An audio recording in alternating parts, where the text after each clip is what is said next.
시청자 여러분 안녕하십니까? 경제 인사이더들의 신박한 통찰과 함께하는 경제 인사이트 정철진입니다. 먼저 오늘 하루를 뜨겁게 달궜던 경제 뉴스 투데이 핫경제부터 살펴보겠습니다. 5월 초순 수출이 반도체 품목에서 호조를 보이며 지난해 같은 기간보다 15% 넘게 증가했습니다. 13일 관세청에 따르면 이달 1일부터 10일까지의 수출액은 168억 달러로 전년 동기 대비 16.5% 늘어났습니다. 품목별로는 반도체가 52%나 늘어나며 수출을 견인했고 석유 제품, 승용차, 무선 통신기기 등도 증가세를 보였습니다. 반면 자동차 부품은 2.5% 줄었습니다. 정부가 올해 안에 2조 8천억 원 규모의 신규 벤처펀드를 조성합니다. 스타트업 코리아 벤처펀드 8천억, 지역혁신 벤처펀드 2,100억, 글로벌 펀드 1조 원 등을 조성하겠다는 계획인데요.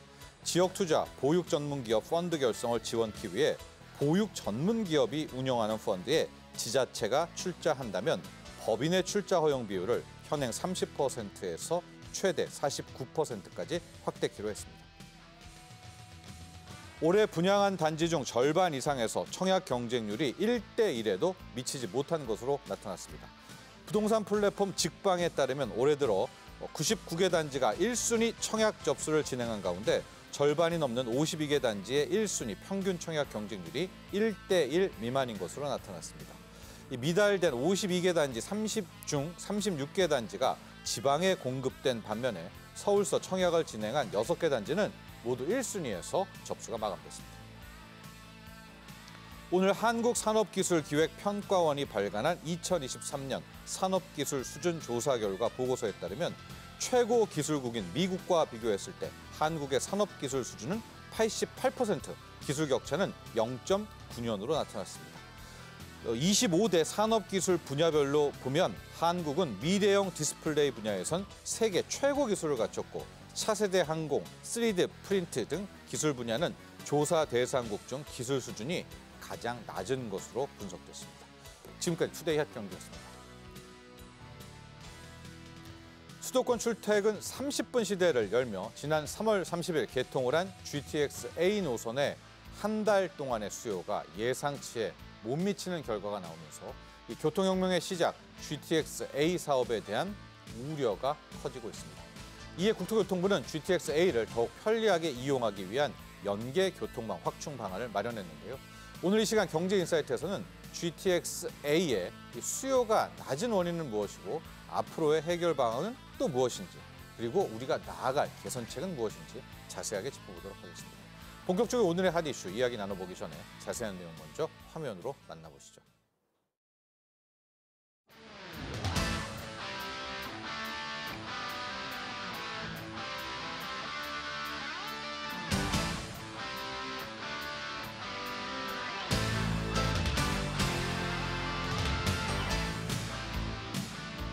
GTX의 빠른 속도는 도시 간 거리를 단축시키고 사람과 도시의 교류를 확대합니다.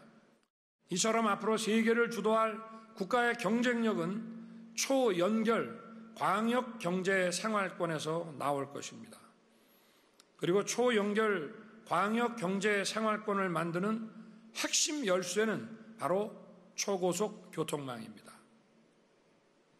GTX는 도시와 도시를 크고 넓고 빠르게 연결하는 초연결 광역 도시권의 바로 동맥입니다.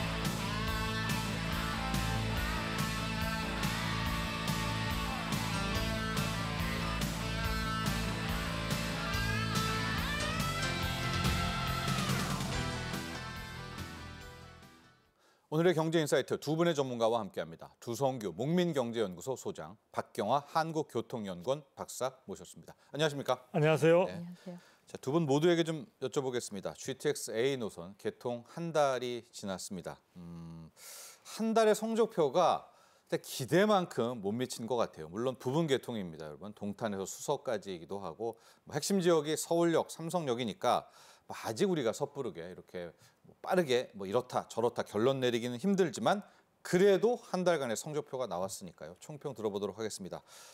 두성규 소장님. 네. 지금 이번에 GTX-A 노선의 개통이라는 것은 사실은 상징적인 의미가 크다고 볼 수 있는데요. 네. 대통령께서도 말씀하신 바와 같이 서울과 지방과의 어떤 격차, 차별화, 그다음에 양극화 이야기도 많이 하는데 그런 부분들을 최소화시킬 수 있는 그런 부분들의 의미도 담고 있고요. 그다음에 이제 지역에 대한 차별화 이런 부분들을 이제 경인지방 혹은 서울지방과의 어떤 그런 부분들도 없애면서 전체적으로 거리 개념에서 시간 개념으로 극적인 어떤 전환을 시켰다는 점에서 저는 상당히 큰 의미가 있다. 그래서 새로운 어떤 교통수단으로 등장을 했기 때문에 아마 그동안 많이 언급되다 보니까 지나치게 기대감들도 컸던 것 같아요. 네. 그래서 그 수준에는 못 미치는 것이긴 하지만 이번에 이렇게 완전한 어떤 개통이라기보다는 부분 개통이라는 의미를 성격을 가지고 있다는 점을 감안할 때 이 정도라도 어느 정도 조금 나쁘지 않은 성적이지 않을까. 그리고 사실은 이제 초기에 개통하고 나서의 이용객이 생각했던 것보다는 많이 저조해서 한 네. 40% 내외로 되고 있긴 하는데요. 그런 부분들도 시간이 지남에 따라 국토부에서 이야기한 것처럼 어느 정도 안정화되기까지는 램프업 기간이라는 게 좀 필요하기 때문에 그런 정도를 감안한다면 썩 나쁜 점수는 아니다. 다만 이 부분이 빠르게 회복되지 않을 경우에는 국민의 신뢰에 금이 갈 수 있다는 점에서 지금은 저는 좀 좋은 점수는 아니지만 그래도 어느 정도 수긍할 만한 그런 단계에 이루어졌다 이런 정도로 평가하고 싶습니다. 네. 자, GTX-A 노선의 부분 개통 한 달간의 성적표. 방금 표를 보셨지만은 예상 우리가 승객 수보다 좀 많이 못 미쳤습니다. 한 40% 정도에 불과하거든요. 우리 박경화 박사님, 한 달간의 총평 또 성적표 한번 평가해 주시죠. 예. 그 수도권 출퇴근 시간을 획기적으로 줄여줄 것으로 이렇게 기대를 했었죠, 저희가. 그 GTX가 드디어 개통을 했는데요. 근데 이게 새로운 시설, 그다음에 빠른 서비스에 대해서는 뭔가 체감을 했던 그런 한 달이 아닐까 생각이 됩니다. 예. 그 실은 저희가 보게 되면 수서에서부터 동탄까지 갈 때 차로 가면은 80분 정도 걸리고 60분 정도 걸리고요. 1시간 걸리죠. 예. 네. 대중교통으로 가면 80분 정도 걸립니다. 광역버스로 갔을 때. 네. 근데 그거를 18분 정도로 이제 걸리는 걸 최대한 단축시켰기 때문에 그 빠른 서비스를 체감할 수 있었고 거기에 대한 기대는 저희가 이제 부응을 했는데 문제는 생각보다 수요가 많지 않았다라는 점에서 뭔가 좀 실망이 있었던, 그러니까 실망과 기대가 이렇게 교차했던 시기라고 보고요. 네. 근데 이게 지금 전 노선 중에서 주요역이라고 말씀하시지만 삼성역하고 연결이 안 된 것도 문제가 있지만 실은 예. 역이 딱 3개밖에 안 되어 있거든요. 동탄하고 성남하고 그다음 수서역 수서. 딱 3가지만 3개 역만 개통돼 있는 상태이기 때문에 지금 현재 이거를 GTX 성패를 우리가 좀 가늠하기에는 굉장히 시기적으로 이르지 않은가 이렇게 생각이 되고요.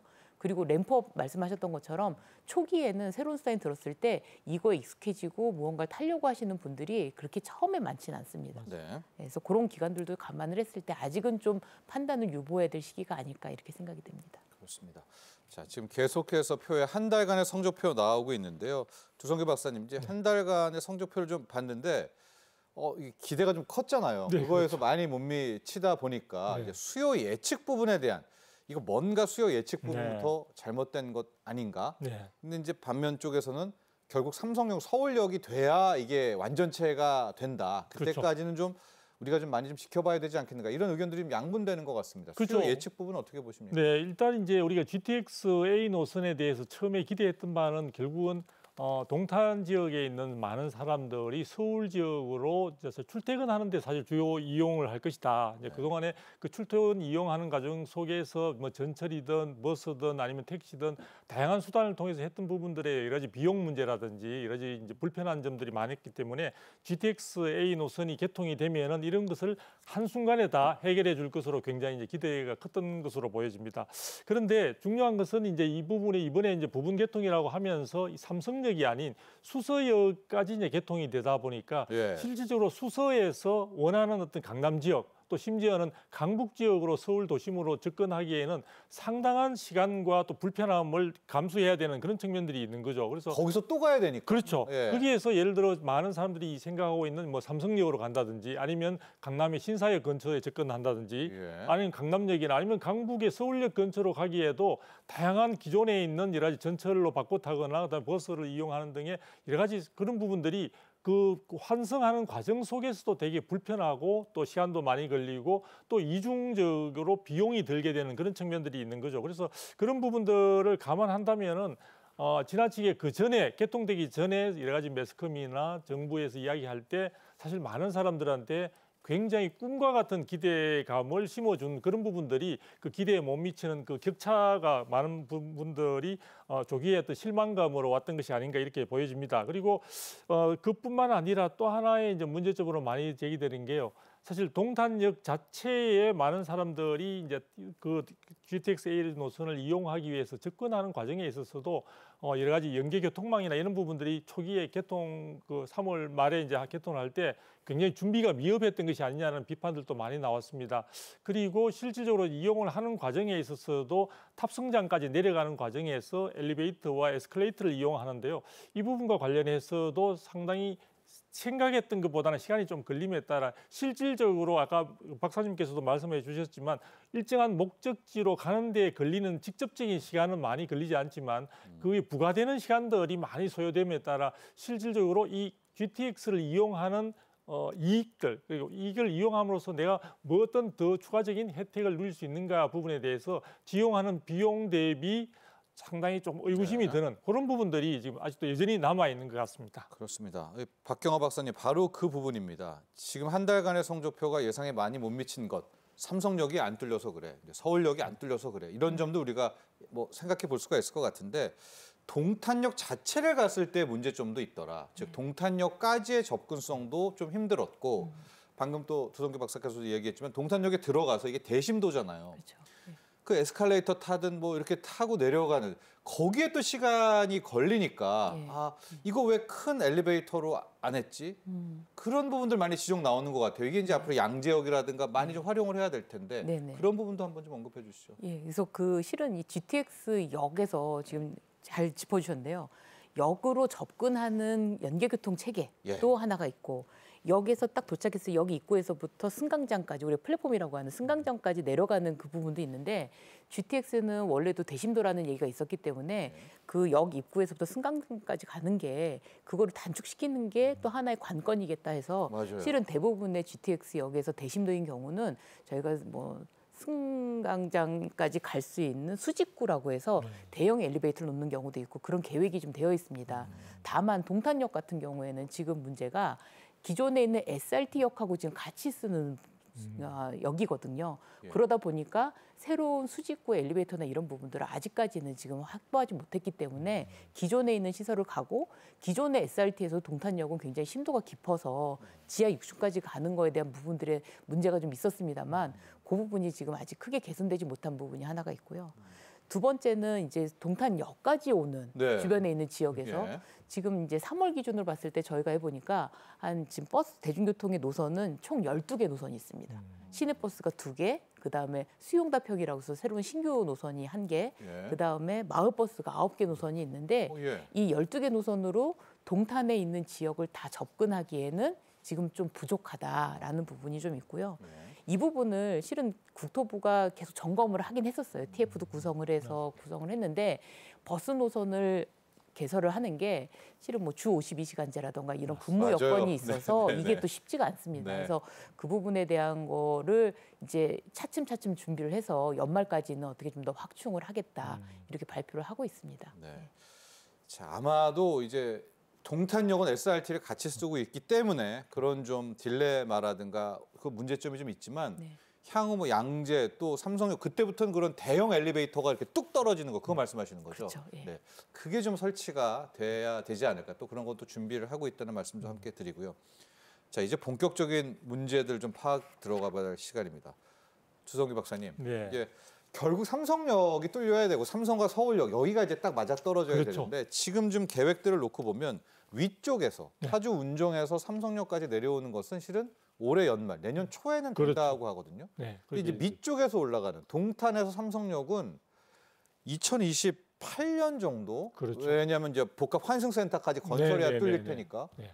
너무 긴데요, 이게 삼성역까지. 왜 이렇게 된 건가요? 그렇죠. 지금 뭐 간단하게 말씀드리면은 삼성역 주변을 이제 개발하는 과정에서 영동대로 개발과 이제 맞물리는 가운데 그쪽 지역에 당초에는 복합 환승센터로서 할 때 이제 국토부에서 그 KTX 노선까지 거기에다 환승할 수 있는 쪽으로 연결을 시킨 설계가 있었는데 예. 그 부분이 이제 여러 가지 아마도 이 부분에 대한 그 예타와 관련된 부분에서 이제 수익성이 안 나온다는 판단에 따라서 그 부분을 국토부에서 빼도록 요청함에 따라 모든 것이 좀 어그러졌다고 볼 수 있습니다. 그리고 실제 이제 그 과정에서 삼성역을 중심으로 한 그 개발 과정에 서울시에서 국토부의 요청을 받고 그 부분에 대해서도 실질적으로 그 KTX 그 부분을 빼고 새롭게 하려고 하다 보니까 설계를 해야 되는데 또 기본 설계 부분도 아마 뭐 꼼꼼하게 하려고 하는 거였겠죠. 네. 이걸 갖다가 일반적인 예를 들어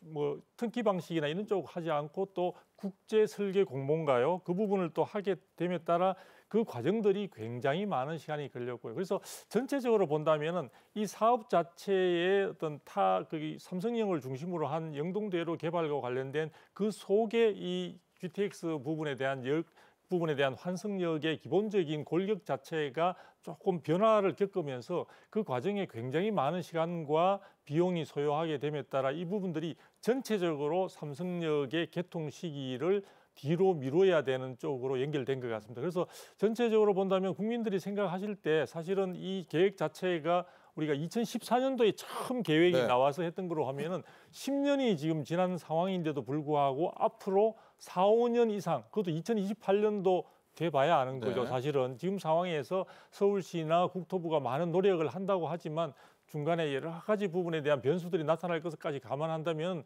그것도 장담할 수는 없는 상황이다 보니까 우리가 GTX 이 사업에 있어서 가장 첫 모델인 GTX A 노선마저도 사실은 제대로 된 모습을 갖추기까지는 상당한 시간이 필요로 한다는 점에서 상당히 GTX 사업 전체에 대한 국민들의 신뢰감은 다소 조금 약화된 그러한 원인 제공이 되지 않았나 싶습니다. 그렇습니다. 박경화 박사님, 같이 연계되는 질문인데요. 아마 시청자분들이나 국민분들도 뚫기는 뚫을 수 있을 건가? 그런 좀 의문도 있어요. 왜냐하면 이제 기사에서 그쪽 대치동 쪽 아파트들의 주민들이 반대를 했다. 뭐 이런 거 하나가 있으니까 이거 좀 팩트 체크 좀 해주시고 지금 삼성역 복합환승센터 이 계획은 된 건가요? 이게 지금 계획이 됐는지 안 됐는지도 좀 궁금한 거고 만에 하나 위에는 뚫렸는데 밑에 쪽 올라가는 게 안 뚫릴 경우에는 좀 우리가 저쪽 민자 쪽에다가 뭐 일종의 손해배상 이런 것도 수백억 이상을 줘야 된다.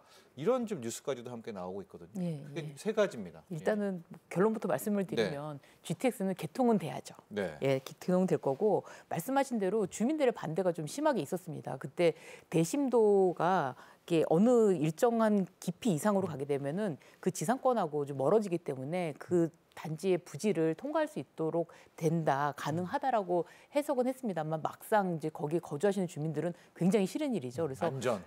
안전 부분도 있고요. 그래서 그런 부분들 때문에 좀 갈등을 빚다가 결국은 약간 노선도 살짝 변경을 하면서 진행이 돼서 그 부분에 대한 우려는 없습니다만 지금처럼 이렇게 이제 지연되는 여러 가지 사유를 지금 조 소장님께서 말씀을 해주셨는데요. 이런 사업들을 하다 보면은 굉장히 이제 지연되는 일들이 좀 허다하긴 하죠. 그래서 근데 게다가 지금 이 사업 같은 경우는 굉장히 복잡한 구조로 되어 있는 거죠. GTX 노선도 재정 구간이 있고 민자 구간이 있고. 근데 그 중에서 삼성역이라고 하는 부분은 또 복합환승센터가 들어가는데 그건 또 민자 사업으로 진행을 하고 그 사업의 발주는 또 서울시에서 합니다. 근데 그러다 보니까 서울시, 국토부, 철도공단, 뭐 민간사업 시행자들 굉장히 다양한 이해관계자들이 하나에 모여서 의사결정을 같이 하는 구조가 되거든요. 거기다 말씀하신 것처럼 KTX를 넣으려고 했다가 뭐 경제성 이유로도 빼지고 하니까 그런 부분들이 굉장히 복잡하게 진행되는 거는 사실이고 그런 것 때문에 어떤 구조적 리스크가 있는 거는 사실인데요.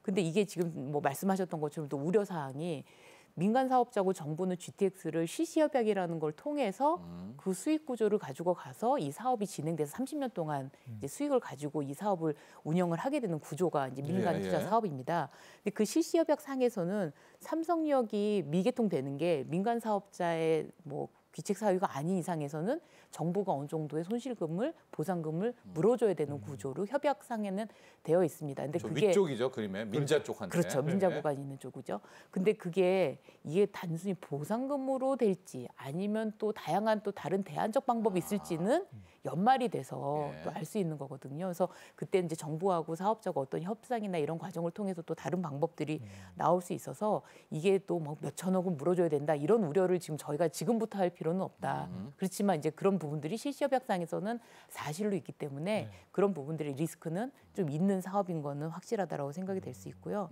근데 이제 이 정부나 사업 시행자나 이 GTX가 가지고 있는 국민들의 기대감도 있는 거잖아요. 그렇기 때문에 이 사업이 차질을 빚어져서는 안 된다라는 이런 공감대는 굉장히 튼실하게 맞습니다. 가지고 있습니다. 네. 그래서 이게 사업이 중단된 위험은 굉장히 낮다 이렇게 말씀을 드릴 수가 있고요. 이런 삼성역 개통이 지연된다고 하더라도 이런 그 개통 효과나 이런 지장을 최소화할 수 있도록 이런 임시 연계 교통 노선을 뭐 만든다던가 또 다른 방법들도 임시적 방편으로 할 수 있을 거라고 생각이 됩니다. 근데 그 삼성역 복합 환승센터요. 지금 이렇게 얼핏 생각해도 A만 있는 게 아니라 B, C도 다 삼성역을 가죠. B도 가잖아요. 삼성역에 거의 몇 개 노선이 GTX가 몰리잖아요. 예. 이거 지금 계획을 잘 짜야 되겠는데요. 정말 이 복합 환승센터 이 설계가 쉽지 않아 보인다 이런 생각 듭니다. 예. 그래서 지금 시간이 많이 걸리는 것도 있고요. 그리고 그 부분이 있어서 구축 공모라던가 할 때도 미리 조건 안에 다 들어가 있었던 거죠. 그 안에 뭐 지금 GTX 노선도 지금 A 노선 있고 C 노선 들어가게 되고 그렇죠. A, C는 어디로 빠지는지 그 다음에 또 위례도 들어가게 되고 다른 노선들도 굉장히 많이 겹쳐 있거든요. 그죠. 그런 이제 속에서 사실은 지금 이제 박사님께서 잘 지적을 해주신데 문제는 그 삼성역을 중심으로 삼성역이 뭔가 완성도를 보여야만이 전체적인 GTX A 노선의 이제 윤곽과 제대로 이용이 가능해지게 되는데 그 삼성역의 사업이 지연되고 있는 부분과 관련해서 책임 주체를 볼 때 서울시가 아까 뭐 발주를 하고 한다고 했는데 그 실시 협약상으로 내용을 보게 되면은 이 부분에 있어서 이용객이 적다든지 또 사업이 지연됐는지 하는 부분과 관련해서 서울시에 직접적인 책임을 물을 수 있는 내용은 없는 것으로 되어 있습니다. 그러다 보니까 일단 국토부 쪽에서는 만일에 이런 부분들이 보상금을 줘야 되는 상황까지 되게 된다면 신한 컨소시엄 쪽에 지급을 하는 상황이 되었을 때는 실질적으로 국토부가 우선적으로 지금 실질계약 협약과 관련된 당사자로 되어 있어서 그 부분을 지불하고 서울시에 구상권을 행사하는 쪽으로 구조를 짜고 있는데 사실 지금 현재 국토부나 서울시가 지금 염려하신 대로 우선은 사업을 안정적으로 조기에 빨리 완전한 채로 만드는 게 중요하다 보니까 이런 보상 문제나 이런 부분과 관련된 책임 소재에 대해서는 조금 서로 말을 아끼고 있는 상황이고 구체적인 나중에 권리관계 기속 부분에 대해서는 아마도 시간이 흐르고 난 뒤에 상황이 현실화되었을 때 아마 다툼이 일어나지 않을까 싶습니다. 서울시 입장에서는 이 삼성역 복합 환승센터 계획 잘 하고 싶을 것 같아요. 이제 여기 A도 와야 되고 C도 와야 되고 또 거기 뒤에 현대차 빌딩도 있고 지금 그러니까 막 공모하고 설계하고 그럴 텐데 또 국민들과 우리의 마음은 일단 A 노선이라도 빨리 좀 가게 이 환승센터가 이쪽 부분이라도 좀 윤곽이 나왔으면 합니다. 여러 가지들의 딜레마가 있어요. 제가 또 설계 전문가가 아니어가지고 막 그런 와중에서 2028년까지 삼성역 개통이 좀 지연되는 계획이 나온 게 아닌가 싶고요. 요금 문제도 봐야 될 것 같아요. 두성기 박사님, GTX 4,000원대, 4,400원이잖아요. 이거 국민들도 그때 제가 앙케이트 설문 좀 보니까 또 많이 엇갈리는 것 같습니다. 비싸다. 그렇죠. 지금 이제 실질적으로 다른 어떤 교통수단 대비해서 뭐 저렴하다는 이야기도 있지만 이것을 갖다가 계속해서 매일 이용한다고 했을 때 그것이 이제 한 달간에서 축적되는 그런 비용 자체는 적지 않을 수도 있다는 생각이 듭니다. 그런데 사실 또 민자 사업자 입장이라든지 이 사업 주체의 입장에서 본다면은 실제 그동안 들어갔던 선투입됐던 사업비라든지 이런 것들을 갖다가 회수하는 기간 등을 다 계산해서 어느 정도의 교통 요금을 갖다 만들어지게 됐는데 결과적으로 본다면은 국민들이 체감하는 이용에 있어서 체감하는 요금과 실질적으로 사업비를 갖다가 다 감안한 여러 가지 그 설정되는 수익금 등을 평가하는 어떤 그런 전체적인 요금의 어떤 기본적인 수준하고는 아마 조금 갭이 보일 수밖에 없는 상황들인데요. 네. 지금 우선적으로 이제 개통하는 과정에서 지금 4,000원대로 해가지고 되어 있는데 이 부분들이 조금 전에 말씀드린 대로 보상금을 더 주어야 되는 상황으로 지금 뭐 이야기되기로는 아마 잘못된다면은 연간 600억 정도 그리고 2028년까지 했을 때 최대 2,500억 원에서 3,000억 원까지 보상금을 지급해야 될 수도 있다는 그런 이야기들도 나오고 있기 때문에 그런 부분들이 전체적으로 사업성 부분에 대한 부담으로 작용할 수도 있는 그런 측면들이 있거든요. 그래서 현재 이용 요금 부분과 관련해서는 아마도 이 여러 가지 시범 실시 등을 통해서 정부에서도 추가적인 부분에 대한 검토를 할 것으로 보여집니다. 그런데 문제는 이 부분과 관련해서 제가 한번 그걸 찾아보니까요. 실제 지금 이용하는 과정에 있어서도 조금 불편함이 있는데 네. 제가 먼저 말씀을 드리면은 지금 많은 국민들은 이용하는 국민들은 실질적으로 교통요금 자체가 아주 절약하기 위해서 애를 쓰고 있는 그런 부분들이죠. 자가용 이용이 아니니까. 네. 그런데 지금 여러 가지 개통과 관련해서 이용하는데 선후불 교통카드만 현재 이용할 수 있는 것으로 되어 있고요. 일회용 교통카드나 지하철 정기권이라든지 기후동행카드는 당분간 이용을 할 수 없는 것으로 아마 표시를 해놓고 있는가 봅니다. 알림판으로 해서. 그런데 이제 이런 부분들은 지금 당장 사실은 국민들의 기대는 개통하자마자 기본적인 우리 기존의 어떤 전철을 이용하는 것과 마찬가지의 편리성이나 이런 것들을 다 할 수 있을 것처럼 기대를 갖고 사실 이용을 했는데 그 이용 카드 부분에 대해서도 이런 부분들이 조금 사용이 제한됨으로 인해서 생각지 않은 어떤 교통요금 부분을 조금 추가적으로 부담하는 그런 부분들도 일단 기분상으로 국민들에게 조금 불편하게 느껴질 수 있으니까 이런 부분들도 빠르게 조금 정리해서 다른 여러 가지 다양한 교통카드 수단들을 충분히 이용할 수 있는 그런 부분들을 조금 적극적으로 검토할 필요가 있지 않느냐. 피부에 와닿는 그런 부분들이 대단히 중요하거든요. 그래서 그런 부분들을 우리 사업 주체 되시는 분들이나 아니면 국토부 쪽에서도 조금 더 신경을 써주셨으면 합니다. 알겠습니다. K패스는 되죠? 네. K패스는 좀 사용이 되고 경기패스도 아마 이것까지 함께 경기패스, 예, K패스 K패스 예. 됩니다. 그런 점은 또 함께 이야기해 주시고요. 우리 박경화 박사님께서 좀 앞서 일부 마무리할 때 일단 접근성 높이기 위해서 여러 가지 동탄 뭐 수서 뭐 용서 뭐 이런 거 다 뚫는다고 하는 게 하나가 있고 파크앤라이드요. 이런 식으로 이번에 A 부분 개통에 어떤 시행착오들을 좀 체크를 해서 좀 앞으로 좀 노하우를 B, C, D로 좀 했으면 좋을 것 같은데. 예. 네. 어떤 것들 우리가 참조할 수 있을까요? 지금 이제 현재 이제 국토부에서 발표한 거를 보게 되면은 크게 세 가지로 볼 수가 있습니다. 하나는 이제 그 주변 지역에 아마 경부고속도로 지하화하면서 그 공사가 아직 마무리되지 않은 부분들이 있었는데요. 주변 지역에서 동서 가는 그 동탄역을 중심으로 해서 그 경부고속도로 연결되는 그 지역을 정비를 하면서 동서 연결하는 연결 통로를 6개를 좀 확보를 해서 예. 지금 연말까지 그러니까 8월까지는 1번하고 6번이 지금 개통하는 거고 나머지는 예. 이제 연말까지 다 개통을 하게 되면 보행 접근성이 굉장히 좋게 될 거고요. 저 6개가 지금 저렇게 되는 거네요. 네네. 저기 이제 지하화 동서입니다. 예. 그러니까는 지하화되는 구간을 엎었을 때 거기를 예. 이제 갈 수 있는 도보로 접근할 수 있는 거고요. 그다음에 버스 노선도 5개 노선을 좀 더 확충한다는 부분들도 있고요. 예. 주차장도 지금 뭐 여울공원 지하 주차장 보시는 분인데 거기도 거의 600명 가까이 확충하게 되면 승용차 접근성도 좋아지고 대중교통 접근성도 좋아지고 도보 접근성도 좋아집니다. 자전거 타도 되겠고요. 자전거도 네. 괜찮고요. 근데 저희가 이제 도보로 접근하는 걸 통상적으로 한 500m 반경을 직접 영향권이라고 합니다. 역세권에서.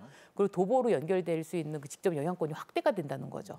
지금은 서동탄 지역에서 걸어서 접근하는 것이 거의 불가능한데요.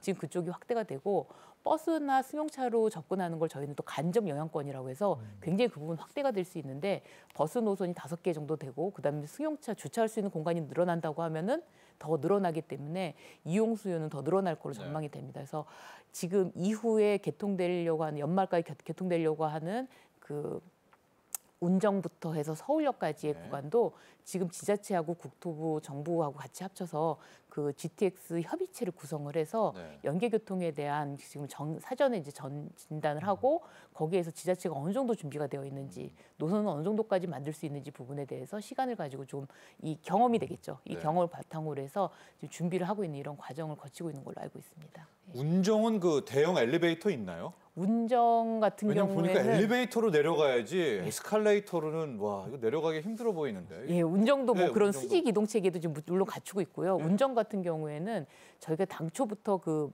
마지막 역이기 때문에 신도시가 들어가고 거기에 운정역이 들어가는 거거든요. 그러니까 대중교통이 그렇죠. 네. 지금 현재 동탄역보다도 훨씬 더 안 좋은 상황이 예상이 됩니다. 그러니까 신도시 맨 처음엔 대중교통이 좋을 수가 없거든요. 수요가 많지 않기 때문에.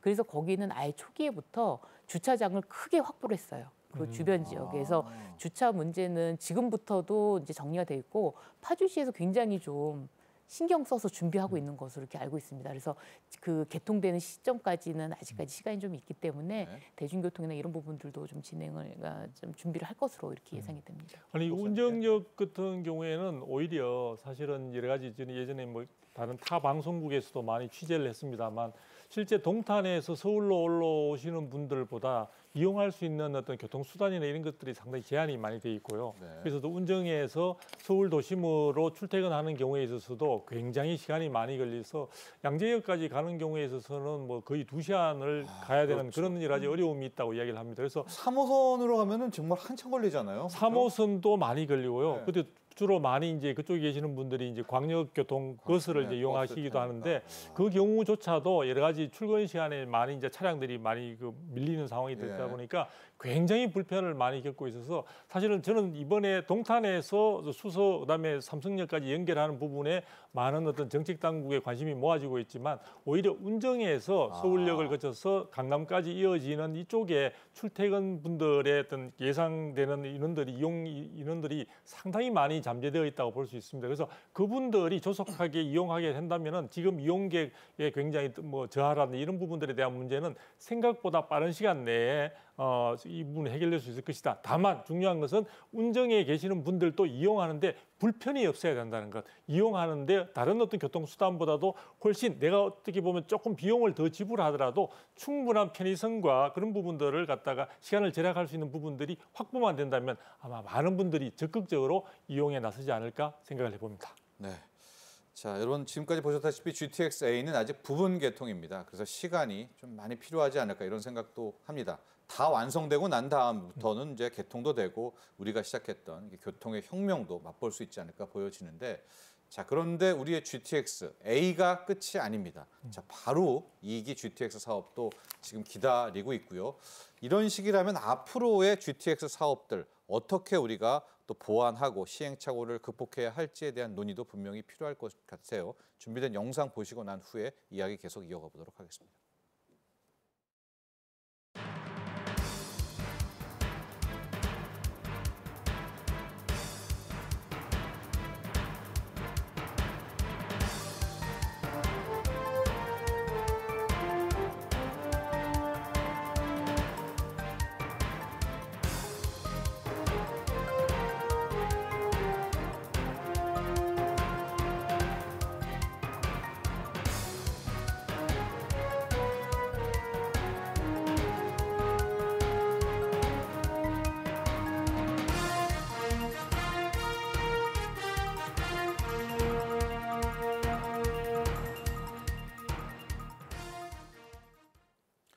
자, 우리 두 분 전문가분 모두에게 좀 묻고 싶습니다. 이제 GTX-A가 시작이 됐지만 A는 정말 A고요. B, C, D, F까지 지금 2기, 3기까지도 기다리고 있습니다. 자, 이렇게 부분 개통도 약간 우리가 기다렸던 성적이 안 나오니까 좀 약간 좀 우리가 위축되는 그런 측면도 있습니다. 먼저 박경호 박사님, 앞으로 좀 남은 사업들 잘 추진해 나가야 되겠죠? 예, 그렇습니다. 지금 그 A, B, C 노선까지는 지금 계획이 이제 차질 없이 이제 진행은 되고 있습니다. 근데 이게 개통하면서 뭔가 기존에 있던 것보다 조금 더 실은 조기 개통한 부분들도 있고 하다 보니까 이제 저희가 이런 얘기를 나누고 있는 건데요. 2기 수도권 광역교통 GTX도 지금 차질 없이 진행되기 위해서 여러 가지 지금 좀 뭔가 스피드업하는 그런 과정들을 거치고 있고요. 그리고 이제 민자사들의 적극적인 참여가 필요하죠. 민간 투자 사업으로 진행을 하기 그렇죠. 때문에 네. 그래서 정부에서는 민간 투자할 수 있는 그 기업체들, 저희가 굴지의 그 대기업들, 대기업 건설사들을 중심으로 해서 설명회도 갖고 거기에 대해서 이게 동참하기 위한 어떤 독려하는 그런 행사도 계속 진행을 하고 있습니다. 실은 이제 이게 결국 이제 민간 투자 사업을 말씀을 드리는 건데 이게 GTX 사업이라는 게 결국은 재정 사업을 할 수가 없기 때문에 네. 민간의 어떤 그 창의적인 뭐 능력하고 자본이 와야죠. 자본을 네. 이제 끌고 네. 가서 하는 겁니다. 그래서 그렇다면은 민간 사업이 좀 매력적인 사업이 될 수 있도록 만드는 게 이 GTX, 2기 GTX를 성공적으로 끌고 갈 수 있는 이런 사업이 됩니다. 근데 이게 민간 투자 사업이라는 거는 건설하는 비용을 나중에 수익금으로 이제 운영 수입을 통해서 받는 수익금으로 충당하는 그런 구조로 되어 있거든요. 네. 근데 지금 우리나라는 대중교통 요금이 아시다시피 많이 오르긴 했습니다만 그래도 여전히 저렴한 형태가 되고 있습니다. 그래서 민간 사업자들이 할 때 이게 운영 수입만 갖고 민자 사업을 안정적으로 가져가는 데는 한계가 있는 것도 분명한 사실입니다. 그래서 이런 민간 투자 사업 자체가 조금 더 유연하고 탄력적으로 할 수 있게끔 뭐 부대 사업이라던가 도시개발 사업하고 연결시킬 수도 있는 거거든요. 이런 사업들을 통해서 민간들이 적극적으로 참여할 수 있도록 이런 제도 개선이 좀 필요하지 않을까. 그게 2기 GTX 사업을 좀 성공적으로 갈 수 있는 방향이 될 것 같고요. 네. 또 한 가지는 이제 뭐 예비 타당성 제도라던가 이런 부분들은 실은 민자 사업을 해서 이제 민자 사업자가 나타났을 경우에는 뭐 그 부분을 좀 더 간소할 수도 있습니다만 이런 그 제도적 검토하는 절차도 좀 간소하는 방안들 이런 것들이 좀 같이 고민이 될 필요가 있다 이렇게 생각했습니다. 주성기 박사님 이제 네. B, C 연장 노선 만들어야 되고요. 네. D, F는 이제부터 다시 또 그림 그리기 시작해야 됩니다. 그렇죠, 예, 앞으로 할 일이 많아요. 네. 예. 그렇지만 이제 이번에 GTX A 노선을 통해서 아마도 많은 그 시행착오를 겪으면서 얻었던 그 지식들이나 이런 정보나 이런 부분들이 상당히 많을 것으로 생각이 듭니다. 그래서 A 노선 건설 과정을 참고하게 되면요, 여러 가지 부분에 있어서 향후에 어떻게 할 것인가 하는 부분들, 사업 주체 간의 여러 가지 조율 문제라든지 또 노선 부분에 대한 설정 문제, 또 민원이 다양하게 발생될 수 있는 그런 부분들에 대해 대응하는 문제, 이런 다양한 부분들에 대해서 이제 경험이 많이 축적이 됐으니까 그런 부분들이 굉장히 이루어질 것 같고요. 그다음에 이제 앞에 우리 박사님께서 말씀을 잘 해주신데 사실 제일 중요한 것은 이 부분에 대한 사업 비용을 어떻게 조달할 것인가 하는 부분이고 또 그다음에 민간 투자를 통해서 할 수밖에 없는 그런 흐름이나 대세나 이런 부분들이 있다고 보여지는데요.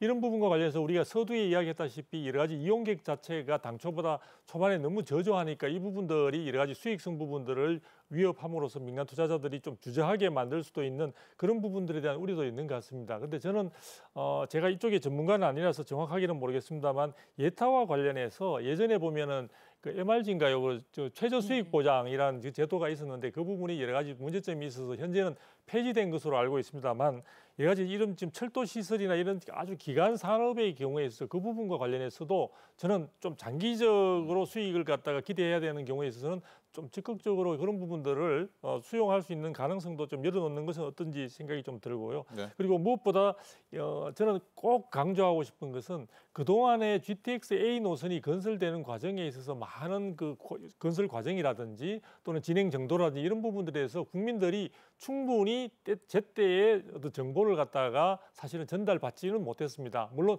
많은 전문가들이나 필요한 분들은 많이 거기에 알 수 있었겠지만 그래서 네. 저는 이 GTX 노선 자체에 대한 새로운 교통수단으로서 이 부분에 대한 국민의 관심이 굉장히 크고 이 부분들이 부동산 시장에도 영향을 줄 정도로 상당히 중요한 사안이라는 점에서 이 부분들의 건설 과정 하나하나를 정기적으로 국민들에게 투명하게 또 공개적으로 쉽게 설명을 함으로써 국민들이 이해와 관심을 제고시킬 수 있는 그런 부분들도 이 제도 개선이나 앞으로 향후 사업 추진하는데 네. 꼭 참고했으면 좋겠습니다. 소통과 홍보와 소통도 정말 중요한 부분이다. 이런 지적해 주셨고요. 우리 주성기 박사님 나오셨으니까 집값 얘기도 잠깐 해보고 가도록 하겠습니다. 그 동탄 신도시가 이거 부분 개통하기 직전에 뭐 강남 못지않은 그렇죠 3.3 제곱미터당 뭐 2천만 원 이상 되고 막 그랬었습니다. 네.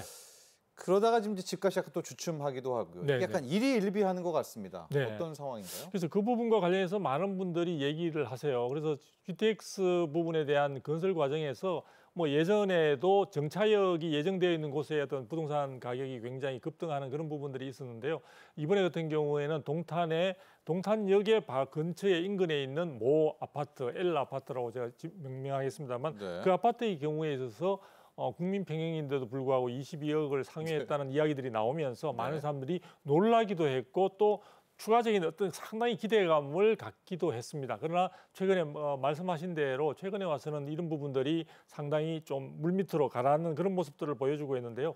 어떻게 본다면 이 GTX 부분이 아까 말씀드린 대로 2014년부터 시작이 됐던 점을 감안하면 중간에 많은 우여곡절을 거치면서 충분히 부동산 시장에는 하나의 어떤 공개적인 프리미엄으로서의 역할을 할 수 있는 이슈로서는 이미 많이 제기된 바가 있습니다. 그래서 쉽게 말하면 제가 조금 방송용어로 적절하지 않을 수도 있는데 약효과, 약발이 조금 다 어느 네. 정도 소진된 것이 아닌가라는 이런 생각이 듭니다. 그래서 지금 제가 볼 때는 앞으로 추가적인 B 노선, C 노선, D 노선 이어지는 그런 상황들이 아주 획기적이고 역동적으로 사업이 더 추진된다면은 기존에 했던 A 노선 주변까지 해서 다시 부동산 시장에서 관심도가 높아질 수는 있겠지만 현재 상태로 본다면은 현재 기존에 있었던 이 GTX 부분과 관련된 어떤 프리미엄은 어느 정도 충분히 반영된 것으로 판단을 하고 부동산과 관련된 여러 가지 의사결정을 할 때 참고하시는 것이 적절하지 않을까라는 생각을 해봅니다.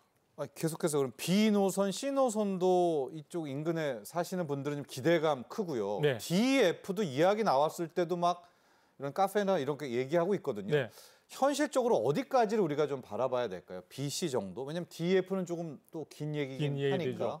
집값만입니다. 집값만 네. 놓고 봤을 때. 근데 실질적으로 본다면요, 예전에는 정차역을 중심으로 해서는 꼭 서울 시내뿐만 아니라 경기도 같은 경우에 있어서도 상당한 지역들이 주목을 받게 되고 또 생각보다 이 GTX 같은 경우는 정차역이 그렇게 많지 않습니다. 그냥 고속으로 달려야 되고 직선으로 이루어지는 상황이다 보니까 그래서 예. 몇 개의 지정된 어떤 그 정차역의 경우에서는 굉장히 많은 어떤 부동산 지역의 인근에 있어서 역할들을 받게 되는데요. 제가 볼 때는 사실은 이런 GTX 자체가 어떻게 지금 그 개설되느냐 하는 부분이 개통되느냐 하는 부분에 방점을 둘 것이 아니라 예. 아까 박사님도 말씀을 하셨는데 사실은 GTX 역을 중심으로 해서 그 주변이 여러 가지 역세권이라든지 역세권 개발이라든지 또는 도시개발 차원에서 굉장히 많은 상권이 또 형성된다든지 하는 그런 부분들의 요인들을 충분히 품는 그런 쪽에 여러 가지 연결이 돼 있다고 볼 수 있습니다. 그래서 제가 볼 때는 정차역이다 하면 정차역으로 예정되어 있다고 해서 그쪽에 대한 과도한 관심을 쓰시기보다는 정차역으로 예정된 곳에서 예를 들어 해당되는 지자체에서 어떤 추가적인 그쪽 지역의 개발 부분에 대한 호재들을 같이 연계시키고 있느냐 그 부분까지 확인하신다면은 충분히 투자라든지 어떤 의사결정을 하는데 참고하시는 건 좋겠지만 단순히 이제 GTX라는 선을 하나 긋고 거기에 정차역이라는 이유만으로 알겠습니다. 해당되는 지역의 부동산이 상승하기는 다소 제한적이다라고 생각을 합니다. 박경 박사님 C 노선 관련해서 짧게 좀 여쭤볼게요. 천안 쪽이잖아요. 천안 아산 쪽은 C 관련한 좀 기대감으로 상당히 그렇죠. 좀 예. 있는 것 같거든요. 예, 예, 맞습니다. C와 이 천안 아산 여기까지 좀 내려오는 경계는 어떻게 바라보고 계세요? 지금 내려오는 게 예. 문제는 이제 그 내려오는 것까지는 됐는데 네. 지자체에서 우리가 내려올 수 있을 만큼 예산이나 이런 걸 확보했다. 이게 지금 있어야지만 가능하거든요. 아, 그래요? 지금은 예. 그래서 천안하고 평택은 분명히 이제 GTX가 넣어서 지자체에서 예산도 확보하고 있겠다라고 하는데 예. 아산 쪽은 지금 확정적이진 않은 것 같습니다. 거기 그 부분은 아직도 이제 예산을 확보하거나 이런 부분들이 좀 다른 지자체랑 여건이 다른 것 같고요. 이게 GTX C 노선 이제 그렇게 되면 기대감은 늘어나는데 말씀하신 것처럼 단순히 GTX만 연결된다고 하는 게 아니라 예. GTX 역이 연결되는 지역에서 그 지자체가 어떠한 개발 계획을 같이 가지고 있느냐 네. 이런 부분들이 있어야지만 이게 뭐 부동산이라던가 그 지역의 지역 경제라던가 인구 증가나 이런 것들도 같이 영향을 볼 수 있다 이렇게 말씀드릴 수 있습니다. 천안에서 강남 갈 수 있어, 평택에서 강남 갈 수 있어, 삼성역까지 이제 이 자체가 매력적으로 느껴지지만 이제 두 분의 부동산 전문가께서는 이게 집값 상승까지 가려면 그 외에도 여러 가지 요인들이 필요하다. 박경호 박사님 나오셔서 좀 시간은 많지 않은데 이 철도 지하화 이것도 좀 간략하게 해보고 가야 될 것 같아요. 철도 지하화도 관심이 되게 많습니다. 예, 예. 예, 그 지금, 내용 좀 한번 정리해 볼까요? 굉장히 지금 이제 뜨겁게 달구고 있죠. 네, 네. 지금 현재 철도 지하화 모든 그렇죠. 네. 지자체가 지금 준비를 하고 계시는데요. 네. 현재 지금 정부에서는 철도 지하화 가이드라인을 발표를 했습니다. 최근 네. 들어서 이 가이드라인 뭐냐면 올해 연말까지 선도 사업을 선정을 하려고 합니다. 그래서 그 네. 선도 사업을 선정하기 위해서 지자체에서는 철도 지화에 대해서 어떻게 구상을 해야 되는지에 대한 가이드라인을 준 거고요. 뭐 계획에 뭐 개요라던가 지하화 계획, 그다음에 상부 계획, 그리고 그다음에 재무적 타당성, 기대 효과 등을 이렇게 제시를 하게 되면은 예. 그걸 가지고 어떠한 기준으로 우리가 평가를 해서 선도 사업을 만들 것이다라는 그렇게 내용을 정리하고 있습니다. 그래서 그 중요한 게 상부 계획하고 그다음에 지하 계획하고 재무적 타당성입니다. 예. 이게 어느 정도 합당하고 합리적인 방법들, 그다음에 어떤 미래지향적인 구상을 가지고 있을 때 사업으로서 이거를 가져갈 수 있다라고 이렇게 사업 선정을 할 수 있도록 하는 거고요. 네. 이게 지금 실은 철도 지하화가 단순히 철도 시설을 지하로 내리는 게 아니라 그 위에 남게 되는 상부 공간을 어떻게 활용을 해서 이 도시 기능이나 이런 거를 아예 탈바꿈시킬 것이냐라는 구상이 제일 중요한 겁니다. 그래서 네. 이 상부 공간 안에 이 기존에 있어 뭐 단절되고 세대돼 있던 그 지하철역, 그러니까 지하철 철도역 주변에 있는 그 기능들을 뭐 여기서 일자리도 만들고, 예. 그다음에 사람들이 살 수 있는 주거 공간도 만들고, 사람들이 즐길 수 있는 뭐 저희가 직주락이라고 하는데요. 예. 그런 기능들을 만들어서 그 상부 공간이 좀 활성화되고 지역 경제에 저희가 거점이라고 얘기하고 있는데 그런 거점을 조성하기 위한 그런 사업이라고 보시면 될 것 같습니다. 그렇습니다. 왜 지하로 가는지 그 이유를 대줘야 뭐 국민들도 지하로 갈 수 있다라는 거고요.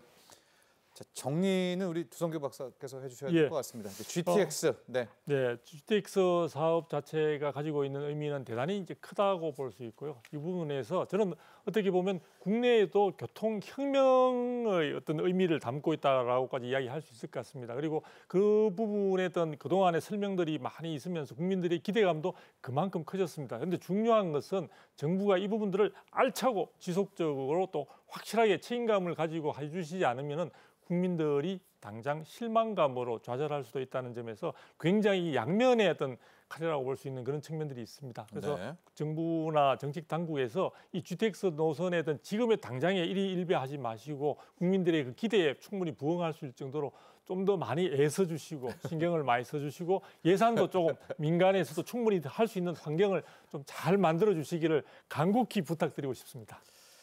네, 오늘 함께해 주신 두 분 모두 감사드립니다. 감사합니다. 감사합니다. 네, 경제인사이트 오늘 준비한 소식은 여기까지입니다. 정부가 지난 5월 1일 역동경제 로드맵의 첫 번째 대책으로 사회이동성 개선 방안을 발표했습니다.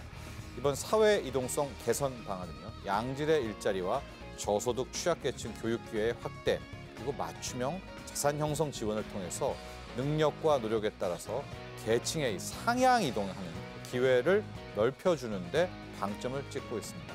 이 다음 시간 경제인사이트 시간에서는요, 사회이동성 개선 방안의 자세한 내용과 함께 앞으로 어떤 추가 대책이 필요하고 또 개선할 점은 무엇인지 자세하게 짚어보도록 하겠습니다. 자, 경제인사이트 15일 수요일은요, 부처님 오신 날로 쉬고요. 17일 금요일 여러분께 인사드리도록 하겠습니다. 함께해 주신 시청자 여러분 감사합니다.